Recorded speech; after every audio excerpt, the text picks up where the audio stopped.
Welcome to the kitchen, everybody, where I'm putting together delicious pork schnitzel, starting off with some good old German pan-fried potatoes. I don't know, maybe I grew up German because we would have these all the time. I've diced up some russet potatoes, of which I parboiled until they were al dente, drained them, put them into a pan with some oil.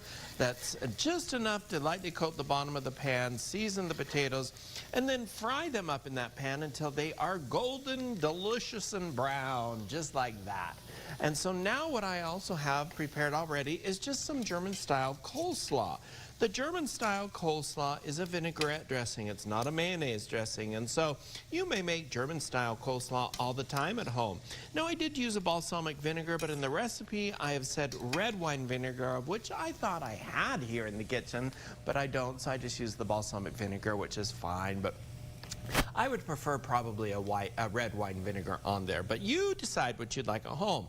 When I buy meat like this, I generally will buy a large roast. And I've talked about this before. This is a bone-in pork shoulder, but then when I get down to the bone portion, I'll cook it as a roast, but I have thinly sliced some of the pork here. A lot of times they will actually tell you to pound the pork there, so it's nice and thin, but I just cut it thin, and so that's why I like to use pork or a big roast, because I can do steaks, I can do roasts, I can grind them into hamburger, whatever I choose. I think they're more versatile.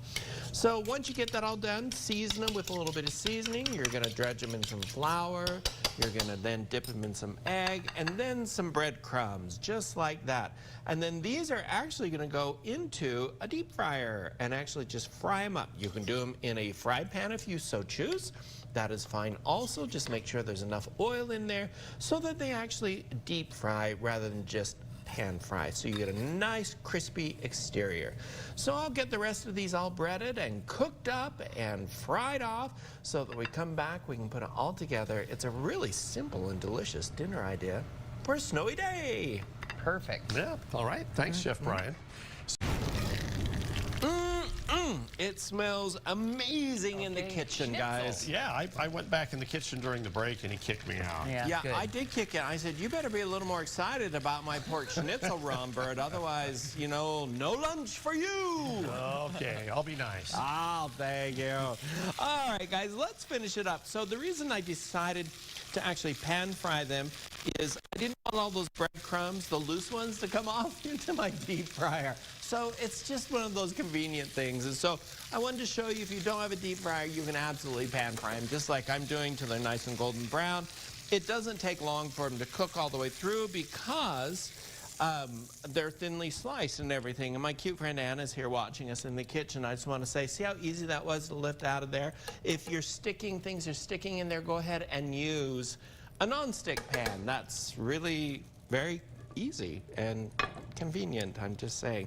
Costco's got great non-stick pans if you're looking for an inexpensive one. All right, so now I'm serving up some of the coleslaw on the side here.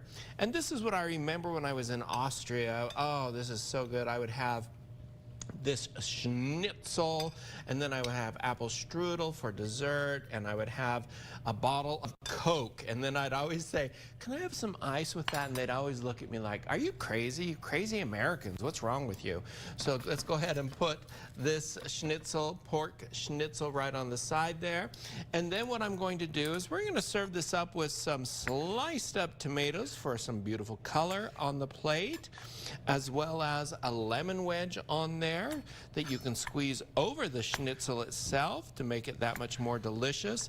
And then while I was at Smith's today, I found these like little pretzel bites, and I thought, how fun is this? This will be so good. Now if I can get them open. How fun is this to serve with our German schnitzel here? Some pretzels, which I'll call them some German pretzel rolls. How's that, guys? A delicious schnitzel idea for dinner. You can head on over to KUTV.com.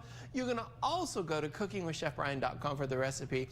Enjoy some delicious German-esque style food for dinner tonight. I like that. Being resourceful. Yes, right.